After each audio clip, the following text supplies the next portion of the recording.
I just wanna stop. Yo solamente quiero parar. Pero nosotros queremos andar, hacer que la maquinaria ande. No queremos parar. 14 minutos de las 11. Estamos en BM Online y en el canal 21 de Tigo TV, Educanal, y en el canal 27 Copaco IPTV. Saludamos a toda la gente que se pone en contacto con nosotros. Estamos en vivo. Tenemos un WhatsApp acá, a través del cual pueden enviarnos mensajes. Hay una chica hermosa que va a estar con nosotros, muy inteligente, además de ser bella físicamente, creo que internamente también lo es, ¿verdad? Joana Paola Ortega. Y el WhatsApp es el 0974-700-600. Y en esa cabina de cristal está Joana Ortega. ¿Cómo te va, Joana?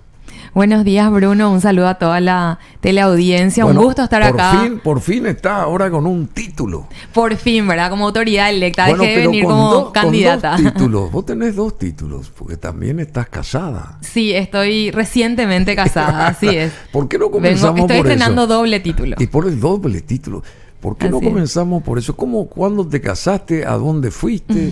¿Cómo él? ¿En qué lugar se enamoró de ti? Claro, exactamente. A ver. Bueno, me casé el 13 de mayo. En realidad nosotros habíamos anticipado un poco el civil de forma familiar y discreta en la pre-campaña antes de las internas, ya en octubre del año pasado. Pero bueno, este año, ya después de la elección, decidimos formalizar, hacer el festejo con amigos cercanos y con la familia. El 13 de mayo nos casamos en la parroquia Nuestra Señora del Perpetuo Socorro. Y bueno, ahí estamos con nuestros padrinos. Ah, ahí están las imágenes. Sí, ahí están las imágenes, sí. Qué linda. Así que recientemente casada.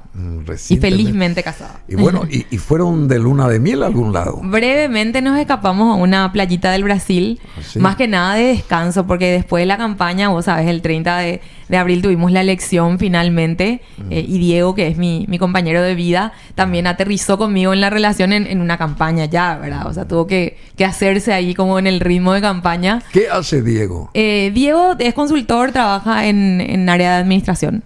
Está como en otro mundo, ¿verdad? ¿Cuál es su apellido? ¿Cuál es el apellido? Céspedes, Diego Céspedes. Diego sí, Céspedes. Así es. Entonces, más que nada, fue descansito después pero de la... hace mucho que están de la campaña. Relacionados ustedes. Nosotros nos conocimos en el 2009 por cuestiones laborales donde coincidimos. Estuvimos en contacto así en redes sociales, digamos, no como conectados, digamos, en redes sociales, pero sin conversación. Hasta después de mi campaña municipal en el 2022. Coincidimos a principios del 2022, así que fue rápida la decisión y ahora ya estamos casados, empezando esta pequeña familia. ¿Qué te dijo él para que vos caigas? ¿Qué te dijo él? ¿Qué? Me acuerdo perfectamente porque es muy curioso. Nos fuimos terminó la campaña del 2021 en octubre. Bueno, nunca paró porque después tenía como entrevistas, porque yo quedé tercera en aquella elección, entonces siguió un poco el ritmo hasta fin de año. Yo en diciembre fui a pasar la fiesta con mis padres que viven en Ciudad del Este, vos sabés. Claro. Y me quedé ahí hasta enero. Bueno, y a mediados de enero, fines de enero, vuelvo a Asunción y de nuevo empiezan ya las reuniones en los preparativos de lo que sería la candidatura a la diputación. Y nos vamos a un lugar con mi compañero después de una reunión a comer pizza, una pizzería sobre Juan de Salazar. En el barrio de Las Mercedes, un lugar al que nunca fuimos. Nosotros ahí muy cerquita teníamos el PC, pero esa noche casualmente decidimos ir ahí. Y según lo que Diego me dice, un lugar al que él tampoco nunca iba. Empezó a llover tan grande y jugaba Olimpia. Él es olimpista, yo soy cerrista fanática. Sí.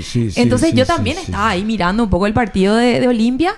Y claro, como nos conocíamos de vista, de coincidir en espacios laborales, después de, no sé, más de 10 años nos reencontramos y él se para a mi lado y me dice: hola, doctora, ¿qué tal? Con la lluvia. Con la lluvia. Y el partido de Olimpia ahí en la tele, ¿verdad? Claro. En la pizzería. Entonces yo le digo: yo no soy doctora, pero ¿cómo estás? Porque él pensó que yo era abogada. Me dice: vos no sos abogada. Yo no. Y me dice: mira, en las reuniones coincidimos en algún momento en el trabajo. Siempre pensé que eras abogada. Y ahí me empieza a hablar y me dice: bueno, vi que te candidataste a intendente y qué sé yo. Empezamos como en la conversación más de ese lado. Y le digo: bueno, hasta luego. Nos fuimos. Y como si estábamos ya de contacto en redes sociales, aunque nunca hablamos por esos medios, ya estábamos, ya éramos amigos, digamos, en Facebook, en Instagram. Ahí me escribió y ahí empezó la historia. Qué bueno, che, felicidades realmente. Muchas gracias. Y a Diego también un abrazo grande. Bueno, Joana Paola Ortega es una campeona, una chica que tiene mucho talento para las relaciones humanas también, ¿verdad? Porque esa coincidencia con este, digamos, este episodio de un noviazgo que después se convierte en una relación formal ya, un casamiento, es porque ella proyecta algo natural, porque ella subyuga también, eclipsa a la gente. Y eso está muy bien, Y tiene personalidad, Joana Ortega, tiene personalidad. Si hay que sintetizar su modo de ser, sería una chica con mucha personalidad, además de ser inteligente y querer las cosas para beneficio del conjunto poblacional de la gente, que también hay que destacar eso.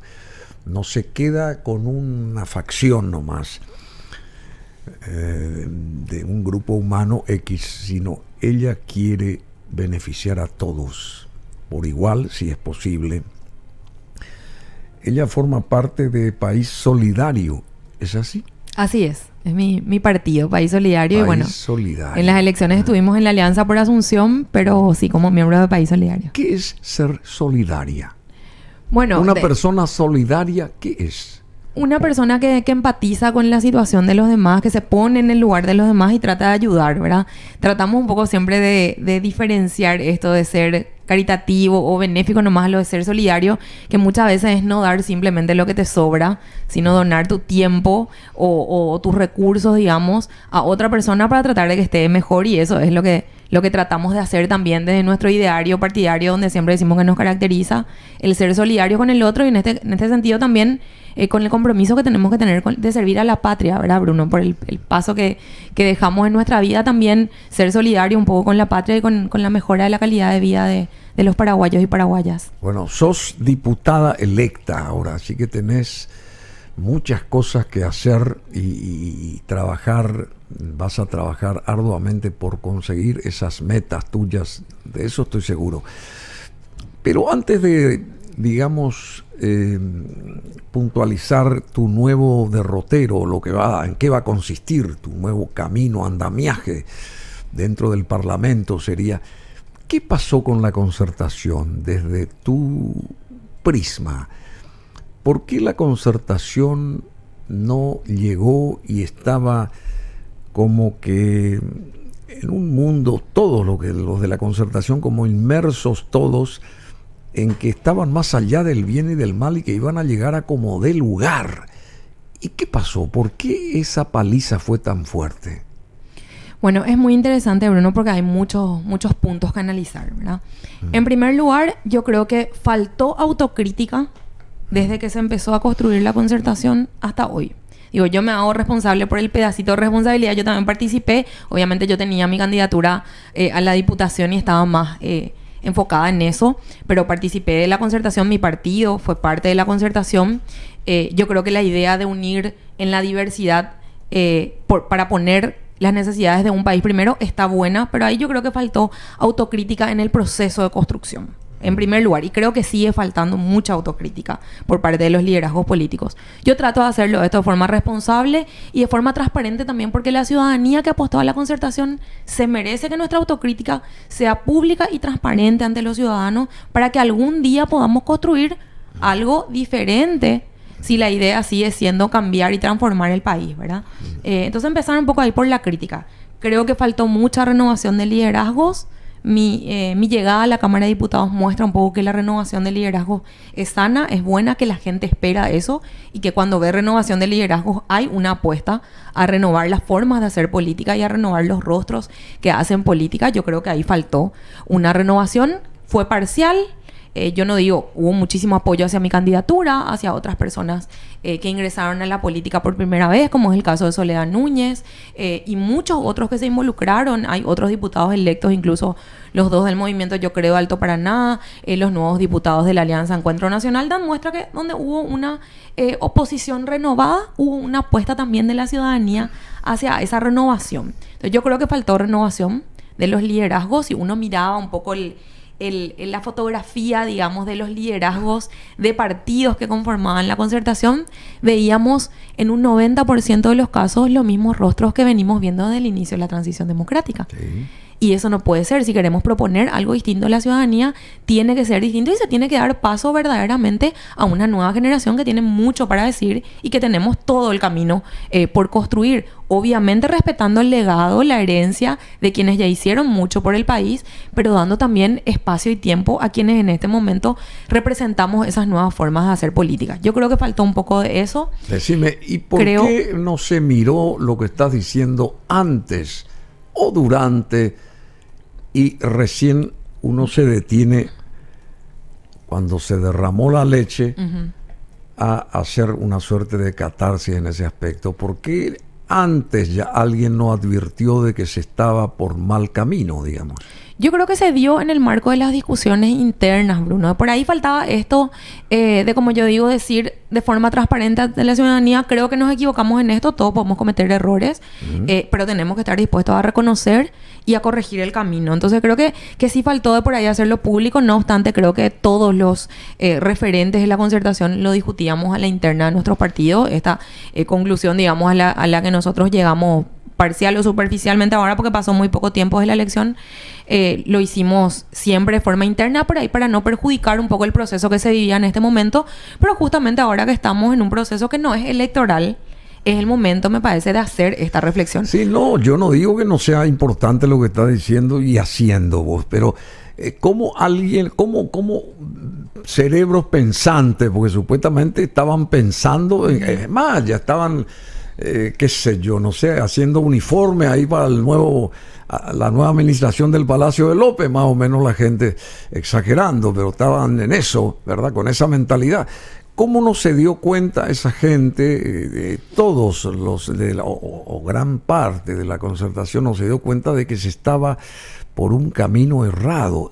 En todo caso, para tratar de restaurar esa historia y por ahí corregir antes del 30 de abril lo que iba a venir. No sé si me entendés. Sí, perfectamente. Yo no quiero responsabilizar, digamos, personalmente a nadie, porque creo que al ser un proceso colectivo es un poco responsabilidad de todos y a lo mejor en mayor o menor medida a otros. Habían algunas voces críticas. Yo rescato y reconozco eso. Puede que no esté de acuerdo con la forma o sustancialmente con la crítica, pero Katia, por ejemplo, era muy crítica a la forma de construcción. Y de por ahí hay que darle la razón en que ella decía, se plantea el Partido Liberal como un partido mayoritario, cuando en realidad ya no vivimos un momento en el que el Partido Liberal tiene esa preponderancia. Claro que es la segunda fuerza parlamentaria y hay que reconocer porque ya no tiene la fuerza que tenía antes, o que tal vez sus candidatos ya no tienen la misma fuerza, ¿verdad? Asumimos eso de alguna manera, entonces respetamos también esa parte del proceso y tal vez Katia tenía razón en sus críticas, ¿verdad? Tal vez el Partido Liberal no era el gigante que pensábamos que era cuando vimos durante el proceso electoral ya y en los resultados alguna falencia, pero claro, es muy fácil también criticar con el diario del lunes, ¿verdad? En ese momento estábamos todos convencidos de que Efraín Alegre partía la elección con 1 millón de votos. Resulta que hoy tiene menos de 1 millón de votos. Es decir, en vez de crecer, decreció. Y bueno, por eso yo creo que todos cargamos un poco esa mochilita de los errores y de acá en adelante depende de cómo replanteemos. En mi caso, yo también soy bastante crítica al relato que se utilizó. Yo creo que hubo un error en el relato y eso hay que decirlo porque además... ¿ANR nunca más? El ANR nunca más, que si vos te fijas luego en todas mis intervenciones como candidata a intendenta, cuando el ANR nunca más era más popular de lo que es hoy, yo nunca usé, porque yo no creo que un solo partido sea el responsable de lo que está sucediendo en nuestro país, por un lado, y por otro lado, yo no creo que toda la gente de la ANR, por ser ANR, sea mala gente, ¿verdad? O sea, yo tengo una abuela que era colorada, maestra rural, fue concejala en su pueblo, presidenta de la Junta en los 2 periodos en que fue concejala, una persona que falleció siendo una colorada intachable. Y como honorable, ella, así mismo, y como ella hay mucha gente dentro del Partido Colorado, en distintos puntos del país. Entonces yo creo que meter todo en una bolsa fue casi como que le desafiamos a la gente que identitariamente se percibe colorada y que se percibe también, o se autopercibe distante a la cúpula colorada, distante a los que ahora están mal manejando su partido, pero que tienen una identidad y que ante el ataque obviamente responde defendiendo lo que su propia identidad se manifiesta en una jornada electoral, ¿verdad? De cómo se manifiesta su propia identidad. Lo otro, el patrio mafia. Sí. el Patria o Mafia fue un error y hay que decirlo. Si nosotros intentamos desde la Concertación, y ahí hago un mea culpa, polarizar una elección en un país donde a la gente no le gusta la polarización, donde la gente está cansada y hastiada de los conflictos y quiere soluciones porque tiene muchos problemas en su vida cotidiana. Entonces el Patria o Mafia, que yo entiendo, porque yo entiendo las implicancias que tiene la llegada de la mafia a los distintos poderes del Estado, porque es cierto que hay sectores de la mafia enquistados en el Poder Ejecutivo, en el Poder Legislativo, en el Poder Judicial. Mi vecina de al lado no entendía cuando yo le decía, Patria, ¿y qué es lo que es la mafia? Sí. Mi vecina no percibe como que lo que pasó en el Mundimark, ahí en el supermercado sobre Avenida España, que le balearon a una persona o entre narcos se confrontaron, que ella no percibe como que eso puede pasar todo el tiempo y que esa es la mafia y que el día de mañana puede estar pasando a su hijo por ahí y ligar un disparo. Entonces nos faltó aterrizar la idea de qué implica un país gobernado por la mafia. Y aunque sea así, y aunque la mafia esté enquistada en los tres poderes, no falló el relato. Entonces yo creo que ahí merecemos hacer una autocrítica y una reflexión. ¿Por qué planteamos una elección? Es más, yo decía, hay muchas banderas que nuestros opositores iban a levantar si es que querían polarizar. Y nunca lo hicieron en todo el proceso electoral. Y ese relato fue gestado por una persona de afuera, un español, que era el cerebro que elucubraba toda la historia marketinera. Un experto, supuestamente. Un experto, supuestamente. Bueno, no sé qué suerte corrió bueno, y ahí, señor, pero eso ya es otra... Son cuestiones, sí, de otro nivel, porque también ya depende de las confianzas que uno tenga construida para contratar sus estrategas o sus asesores, ¿verdad? O sea, quiere decir que ese gigante tenía pies de barro, ¿verdad? El gigante en este caso, liberal, sí. Que vos mencionaste, como partido gigante, con pies de barro. Bueno, pero ¿qué hay que hacer ahora? Y no te hablo todavía del terreno tuyo como diputada, y también puede ser, pero como ciudadana nomás, y como mujer que piensa y mujer inteligente paraguaya. ¿Qué se debe hacer ahora para no incurrir en lo mismo en el 2028, por ejemplo? O sea, ¿cómo va a cambiar este sistema opositor internamente? Porque yo creo que por ahí hay que hacer un mea culpa, todo lo que está diciendo vos, ¿verdad?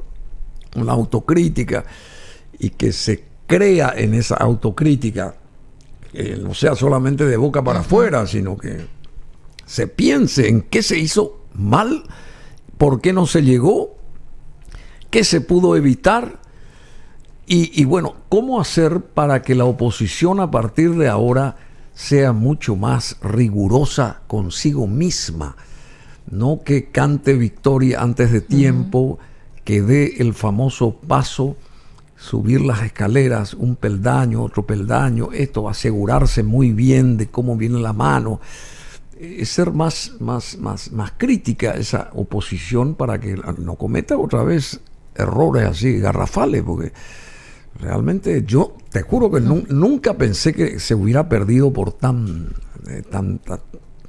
brutamente, digamos, o sea, por tanta cantidad de votos. Vos sabés que nunca pensé yo.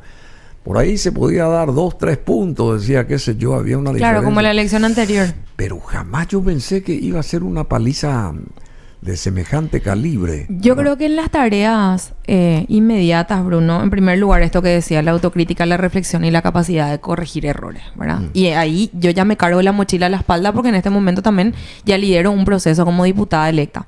Y yo tuve el apoyo de muchas fuerzas políticas del tercer espacio que decidieron no presentar candidaturas por verse representados en mí, y ahora que fui electa, con más razón, tengo que liderar con responsabilidad. Yo creo que faltan líderes muy responsables al frente de todo esto. Por otro lado, yo creo que los del tercer espacio estamos llamados a construir algo en una primera instancia, digo, hacia adentro de nuestros partidos, de nuestra fuerza, no digo de por ahí acuerdos parlamentarios, que es otra historia donde necesitamos sumar fuerzas por ser un cuerpo colegiado. Pero en esta instancia creo que los partidos del tercer espacio tenemos que llamarnos a fortalecer nuestros espacios partidarios, nuestros movimientos políticos, nuestros equipos, y a articularnos en una primera instancia como tercer espacio, sin depender un poco del Partido Liberal, que tiene que tener su propio proceso de puertas para adentro, ¿verdad? Con sus propias normas y sus propios... De depuración. Y sus propias dinámicas, ¿verdad? Ahí nuestras tareas me parece que son urgentes como generación, renovar nuestros partidos y las formas en que se manejan nuestros partidos, por más pequeños que sean, por un lado. porque la ciudadanía está esperando eso. Por otro lado, esa articulación que venimos hablando con otros referentes, con Soledad, con Katia, con Sebastián Villarejo, creo que hay una nueva generación de política que tiene que sentarse a conversar en nuevas formas de articular ese tercer espacio. Y a partir de allí... ¿Cómo se la rescata? Se la rescata a Soledad Núñez después de la paliza recibida, digamos, en línea genérica, pero porque ella estaba en representando a la Concertación, ¿verdad? En la chapa. ¿Cómo se la puede rescatar y cómo se la puede impulsar a ella como también figura de una oposición mucho más crítica, mucho más basamentada, no sé cómo se dice, mucho más, sí, galvanizada, mucho más, con mayor fuerza, no con discursos que no hicieron nada, sino que desvirtuaron la cosa, porque para mí hablaban por demás, hablaron mucho y por demás, y no basamentaron el hecho de conseguir que la gente esté con la Concertación, porque ese fue el gran error, porque al final de cuentas, se hace la contabilidad, faltó gente. ¿Y cómo necesitamos, qué se necesita para atraer a esa gente, justamente? Bueno, yo respecto a lo de Soledad, yo tuve una conversación con ella después de la elección y a mí una cosa me quedó clara y creo que desde ahí ella construirá también su camino con el equipo de gente que le rodeó de forma más cercana. Ella está dispuesta a quedarse en política. Entonces, para mí es una actora, digamos, de este tercer espacio que hay que rescatar y hay que ver cómo ella plantea su participación, si lo va a hacer a través de un partido, de un movimiento, si lo va a seguir haciendo como independiente. Eso, digamos, está más un poco en su terreno. Pero hablaba yo por eso de una variedad de nuevos liderazgos en los distintos partidos del tercer espacio. ¿Y qué te dijo ella, digamos, ya que conversaste con ella? ¿Qué reflexión hizo? ¿Ella se dio cuenta de lo que pasó o no se dio cuenta? Sí, ella es una persona muy, muy criteriosa, yo creo. Yo creo que ella tiene... es la que de por ahí debe tener más ajustado el análisis respecto a dónde están o dónde estuvieron los errores, ¿verdad? Porque es la que vivió más de cerca al ser parte de esa dupla presidencial. Yo le percibí muy autocrítica, muy reflexiva. Creo que es una buena señal y de por ahí hay decisiones que ella tiene que tomar respecto a cómo va a seguir su participación. Pero después de eso decía, desde Sebastián Villarejo de Patria Querida, Katia, pasando por nosotros, toda la izquierda que también tiene nuevos liderazgos que hay que rescatar, que tuvieron, si bien no fueron electos, tuvieron nuevas elecciones. Hace 10 años probablemente no nos hubiésemos planteado que un Nayib Amado del Partido Comunista haga casi 5.000 votos. Creo que ni ellos se lo hubiesen planteado. Tuve también una conversación con él, digo, en la diversidad de ideas, tratar de construir algo desde el tercer espacio por fuera un poco del Partido Liberal, ver cómo nos fortalecemos nosotros y tal vez después tener esa conversación de una manera ya más equitativa, sin permitir que nadie sea como el que se plantee como mayoritario en una mesa, sino sentarnos todos. Y creo que el Partido Liberal, y eso lo conversé con Agustín Sayer, que estuvo en mi propia lista, y con otros amigos liberales, también necesitan un proceso de renovación urgente. Agustín Sayer iba a ser fabuloso también, formando parte ahí de la... Así es. Qué lástima, de la Cámara Baja, digamos, en este caso, pero no llegó. Y así hay muchos jóvenes talentosos. Pero ojalá que decidan quedarse y renovar sus espacios partidarios, ¿verdad? Apostar un poco en la construcción de nuevas formas ahí que después nos encuentren articulados de otra manera ya. Y ¿quiénes son los jóvenes? Porque ustedes son jóvenes, todos son jóvenes. ¿Quiénes son los jóvenes que volvieron a apostar por la Diputación? Varios de ellos. Y gente nueva como vos, que también ingresaste aquí a la Cámara Baja, digamos. Raúl Benítez es uno de ellos. Raúl Benítez, que es diputado por el Partido Encuentro Nacional por Central. Mira, del tercer espacio somos todos jóvenes. Sí, por eso decía. Y nuevos, y la única, digamos, que repite y que es nuestra guía en experiencia Rocío. Ya es Rocío Vallejo, ¿verdad? Que igual le decimos que ella es todavía joven para nosotros. Tratamos de sumarle al equipo, ¿verdad? Joven, bella e inteligente. Así es. Está Raúl Benítez por el Encuentro Nacional, como decía. Está Rubén Rubín por Hagamos, que también fue parte de la Alianza Encuentro Nacional. Me pareció muy interesante una charla que tuvo con su padre y las respuestas que él las dio me parecieron maduras. Me parecieron maduras. Yo no lo conozco a él, pero quisiera tenerlo acá. Y para dialogar me parece muy centrado ese chico. Así es. Y están los 2 diputados del Alto Paraná del movimiento político Yo Creo, que es el movimiento político liderado por el intendente de Ciudad del Este, el doctor Guillermo Rodríguez y Walter García también, que son diputados por Alto Paraná. Y luego están los 4 diputados del Partido Cruzada Nacional, del partido de Payo Cubas. 2 con las que ya tuve contacto, Alexandra Sena y Lady, ahora su apellido no me acuerdo, pero está también ahí en nuestro grupo del Tercer Espacio. ¿Y qué te parece esa gente? Es gente nueva que de todas formas trae también nuevas formas a la política. Yo creo que van a ser parte de este tercer espacio, esta multibancada del tercer espacio que estamos tratando de conformar para sumar el esfuerzo y las fuerzas ahí dentro de la Cámara de Diputados.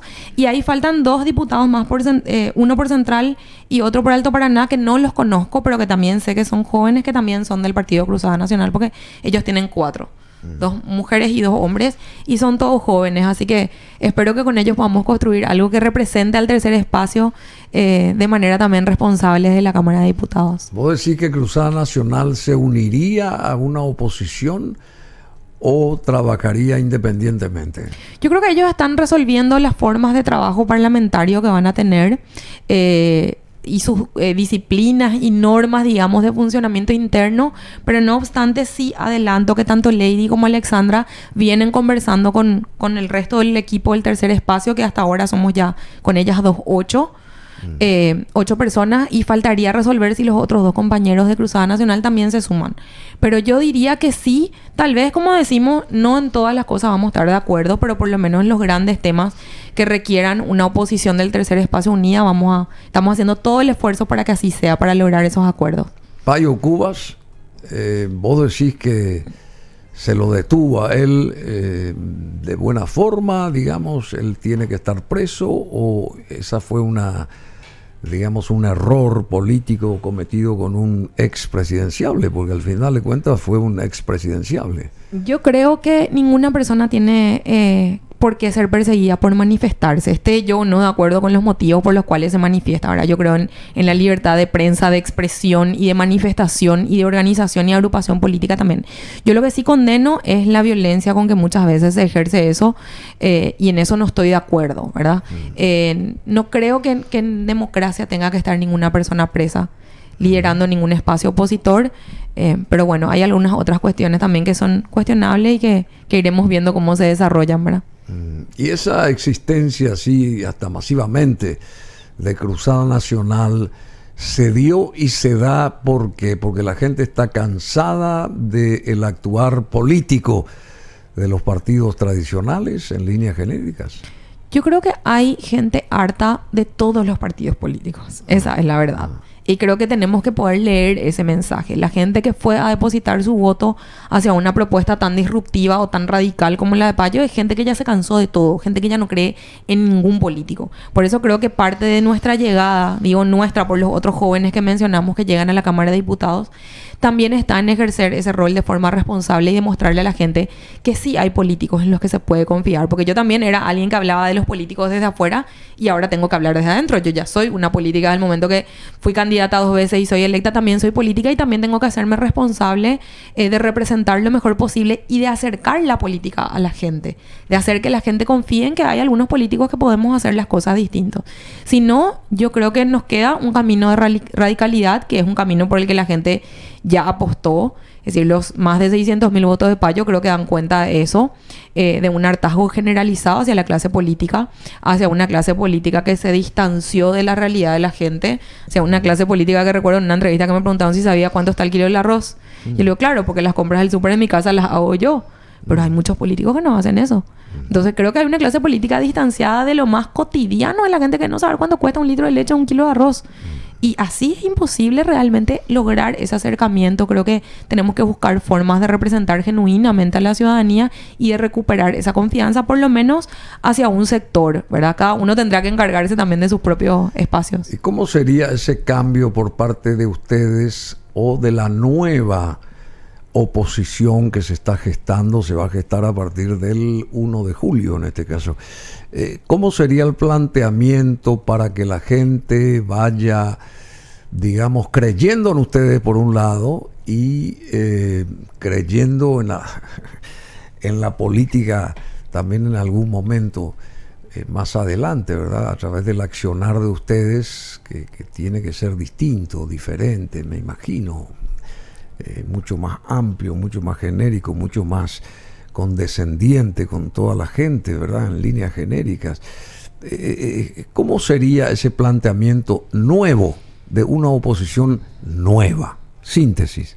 A mí me parece que hay que demostrarlo en la práctica, porque yo puedo venir a dar muy lindos discursos y decir yo voy a ser responsable. En primer lugar, la coherencia con lo que yo planteé en mi campaña y lo que llevo adelante en mi gestión parlamentaria. Y eso hoy a través de los medios y de las redes sociales es muy fácil de seguir si uno intenta por lo menos cumplir lo que prometió o no, ¿verdad? En primer lugar. Pero por otro lado, Bruno, y eso ya discutiendo un poco ahí las formas en que voy a llevar adelante mi oficina como parlamentaria y demás, decía... Yo voy a hacer oficina y atender gente acá un día, si quieren, le decía a la gente que va a trabajar conmigo.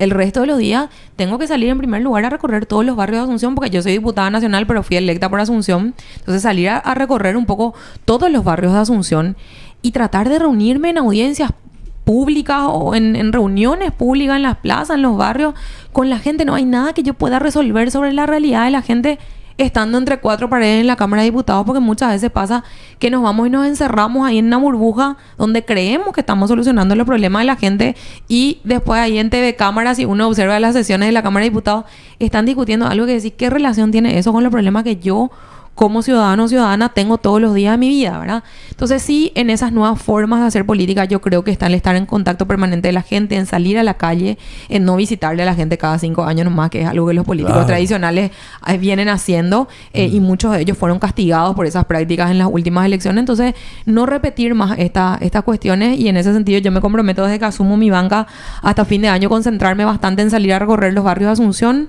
por lo menos donde podamos armar reuniones para conocer cuáles son las dificultades de los vecinos y vecinas, y después salir también a recorrer el resto del país, que de cualquier manera es también mi responsabilidad. Bueno, hay gente que se pone en contacto acá y respecto a tu participación, estoy escuchando el programa, quisiera mencionar que la señora Soledad justamente fue uno de los puntos por el cual no se votó por la concertación, dice. Así como yo sé que opina, así como yo, varias personas también opinan, asuncenas de bien, principalmente por su postura cuando ocurrió lo de Rodrigo Quintana. Yo leo lo que está escrito acá. Claro. Son esos momentos que definen si una persona es honesta en su pensar y accionar, así como que todos los partidos y movimientos no cumplen sus deberes una vez electos. Sí, claro, lo que vos decías, claro, que se van cada 5 años a pedir votos y después gracias por la atención. Yo más o menos entendí o escuché. Miriam Figueredo de Asunción es la que escribió este mensaje. Bueno, en línea genérica, ¿qué dice esta señora? ¿Cómo que se llama? Que se acuerdan de los ciudadanos cada vez que tienen que ser votados, ¿verdad? Y después no cumplen con ellos. Así es una práctica común en la política tradicional, de gente que después te viene y te pide el voto o te pone su gigantografía a la vuelta de tu casa y dice, espera que con eso se le vote. Yo creo que en ese sentido el electorado también del tercer espacio es mucho más exigente, y que quienes llegamos tenemos que dar ese tipo de respuesta, de salir a conversar con la gente, a estar en contacto, a explicar también, porque muchas veces no se entiende el sentido de un voto, por qué votaste a favor, por qué votaste en contra, a bajar eso a terreno, hablar con las organizaciones involucradas.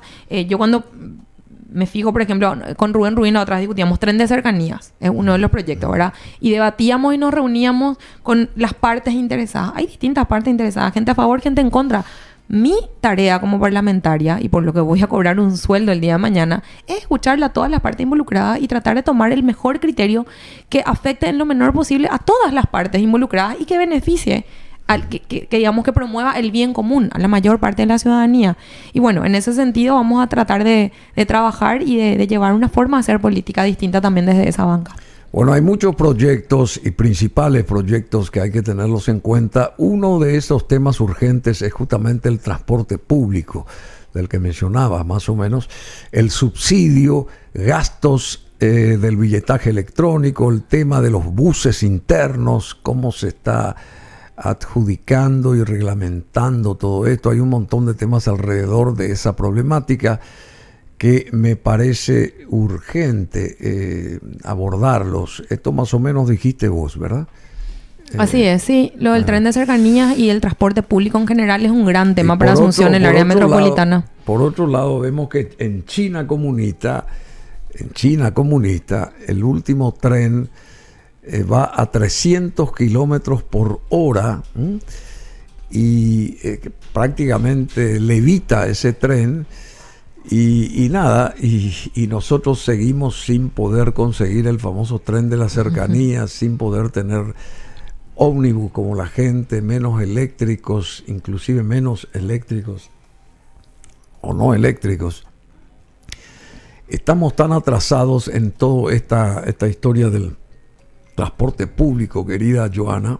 Así es, y es una gran demanda para Asunción, el área metropolitana y para los nuevos centros urbanos también, Bruno, porque muchas veces seguimos asumiendo que algunas zonas del interior del país son rurales, ¿verdad? Algunas poblaciones en el departamento de San Pedro, por ejemplo, asumimos que siguen siendo rurales cuando en realidad tuvieron un proceso de urbanización creciente y ya tienen demandas urbanas como el transporte público, por ejemplo, entre 2 o 3 distritos de San Pedro, y nosotros seguimos mandando soluciones como pensando en ellos como un sector rural, ¿verdad? Creo que el Estado también se tiene que modernizar en ese sentido y dar soluciones adecuadas a los tiempos que vivimos. ¿Vos tenés esperanzas en este nuevo gobierno que ya está, por supuesto, instaurado y está esperando su turno oficial nomás de emprender su accionar el 15 de agosto? ¿Vos abrigás esperanzas en Santiago Peña? Bueno, yo soy una optimista. Prefiero ser optimista que estar del lado. Tengo que decir que no confío, por eso no acompañé su dupla presidencial. Es decir, no acompañé esa propuesta política porque no es gente en la que yo confíe. Yo tengo los antecedentes de la gestión de Santiago Peña un poco muy fresco. Ahora lo del Metrobús, que es uno de los temas. El endeudamiento público. Cuestiones que, bueno, podemos poner en discusión, pero son cuestiones en las que yo no estuve de acuerdo en su momento y que por eso probablemente no apoyé su dupla, pero prefiero estar del lado optimista por el bien de la ciudadanía. Espero realmente de que sea una buena gestión, que traiga modernización al Estado, que traiga respuestas de nuevas políticas públicas, que traiga por fin una respuesta a las necesidades que tenemos en el campo de la salud, de la educación, de la vivienda, para empezar a discutir otros temas que Paraguay tiene que discutir, y seguimos atrasados un poco porque todavía no hicimos las grandes reformas que el Estado tiene que hacer para dar respuestas a la ciudadanía. Así que si bien no confío, espero y tengo esperanzas de que esto mejore. ¿Y qué pasa si te llama y te dice, quiero hablar contigo, quiero que me entiendas? ¿Me vas a apoyar si hacemos tal o cual cosa, por ejemplo? Yo soy una demócrata ante todo y creo de que cada persona que está en un cargo electivo está porque hubo una mayoría de la ciudadanía que le apoyó. Entonces, porque en ese sentido... Porque al final de cuentas, si a él le va bien, o sea, su gobierno... Nos va bien a todos. Claro. Claro. Porque si empezamos de conversar, a poner palos en la rueda... Así es, de conversar, de escuchar y de apoyar proyectos que sean enviados por el Ejecutivo, que realmente traigan soluciones a la ciudadanía, claro que sí. Claro que sí. Bueno, querida Joana, muchísimas gracias. Buen matrimonio. Gracias, Bruno. Buena diputación también. Muchísimas gracias. ¿Y ya empiezan ustedes a trabajar? Sí, ya estamos trabajando. Oficialmente vamos a jurar el 1 de julio, pero sí ya estamos en tareas ahí previas. No. Vos vas a hacer muy buen trabajo. Te conozco y hay mucha gente que cree en vos y yo creo que sos una persona indicada para la renovación parlamentaria y sos una chica con mucha capacidad. Así que yo sé que las cosas van a ser para mejor, ¿verdad? Y bueno, yo creo Gracias, Bruno, por tu apoyo y confianza. Te vas a sentir como pez en el agua también ahí. Espero que sí. Bueno, muchísimas gracias. Joana Ortega. Saludo a tu madre. Ella está en Ciudad del Este. Amali está en Ciudad del Este y siempre nos ve ahí cuando estamos. Siempre se acuerda y nos ve. Te vamos a enviar este material también. Muchísimas y vamos gracias. a Brian Ferry. Aquí está Slave to Love.